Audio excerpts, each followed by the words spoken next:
In the world of digital fashion, where creativity meets competition, an up-and-coming event in SuitU has stirred more than just the runways.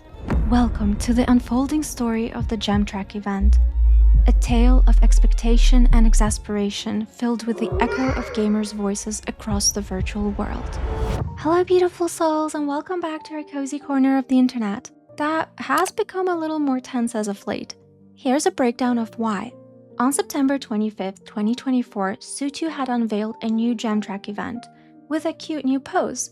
Now, we already had some idea of what the event would entail given our previous familiarity with the Coin Track event. And while there was room for growing concern slowly building from the get-go, people didn't rush to pull out their pitchforks just yet.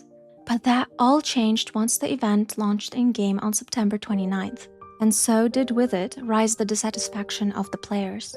The cost of 75 gems per spin was way higher than anticipated, especially since all the good coveted pieces from the set seemed just beyond reach, and with a dropping rate shadowed by utter crushing disappointment. Even with it being a month-long event, it simply wasn't enough to placate the unfairness that a lot of people were feeling.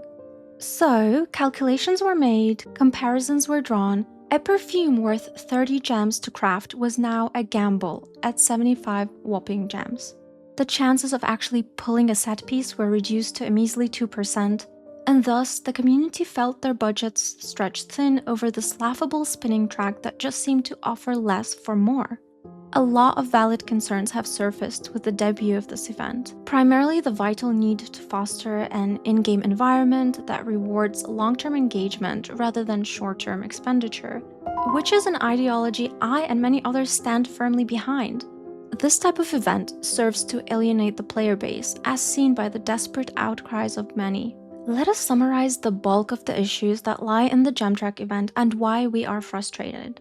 First is the high cost. We are primarily concerned about the high gem costs for participating in this event, particularly as the amount required for a single spin is considered excessive compared to the value of the rewards. Second, poor reward quality. The quality of the items and rewards does not meet our expectations. A lot of us feel that the items, especially the 4-star clothing and subpar compensation like 50 coins, do not justify the high cost, especially since they lack the premium quality seen in other parts of the game. Next is the lack of versatility. The pose included in the set is largely incompatible with other game items, which in turn limits our ability to mix and match and also undermines the utility of the set as a whole. Another notable one is disproportionate reward distribution. The rewards distribution is nothing short of skewed. Essential items like set pieces or the background item have very low drop rates, while the more common, less valuable items like basic materials or small amounts of coins are more frequently dispensed. Also, we cannot ignore the lack of guarantee. Unlike other gachas in the game, the Gem Track does not offer guaranteed rewards after a certain number of spins, which makes the spending feel riskier and less rewarding.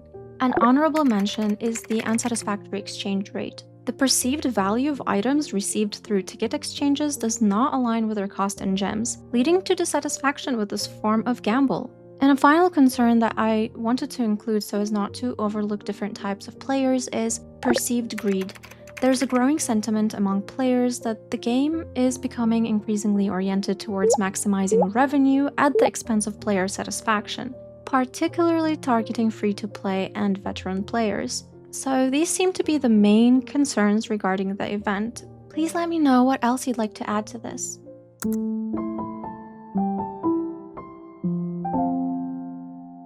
Having covered the earlier issues, I do also want to address some comments calling the game a scam among other uncalled for names, along with the ongoing boycott image floating around that had me raising an eyebrow, but please know I still love you all regardless. I just wish to clear the air and hopefully offer a new perspective on the situation. With the hashtag ScamU gaining alarming momentum, let us quickly break down the definition of a scam. A scam is most commonly defined as a dishonest scheme or fraud that intentionally deceives people to take their money or resources without delivering what was promised or implied. It typically involves misleading information. So now going back to the game. The high cost of 75 gems per spin is much too absurd, which most of us can agree on, but the pricing and the rewards are clearly outlined up front, which means we can see what we're potentially getting before we spend. As for the low drop rates, while the chance of getting high quality items is low, a 2% chance at that, this is also clearly displayed. The event isn't hiding these odds, so we know exactly what we are getting into. And on the matter of greed, the general sentiment from some is that the game is becoming increasingly profit-driven. However, once again, raising prices or offering expensive in-game items does not constitute a scam unless there's deliberate deception about what players are buying or what their chances are. So, in short, no, it is not a scam, and we do have full transparency from the dev side laid out for us to see. There is no deception either. While the rewards might not feel worth it, SuitU is not hiding important information. The gacha mechanics are not inherently a scam either, but I completely understand how it can feel unfair when you don't get the items you want after spending so much. Calling it a scam is, as I understand it, an emotional reaction to feeling undervalued in this case, which again is completely fair, and you are allowed to voice all of this. Yet dubbing it a scam is a bit unfair and overly harsh in my opinion.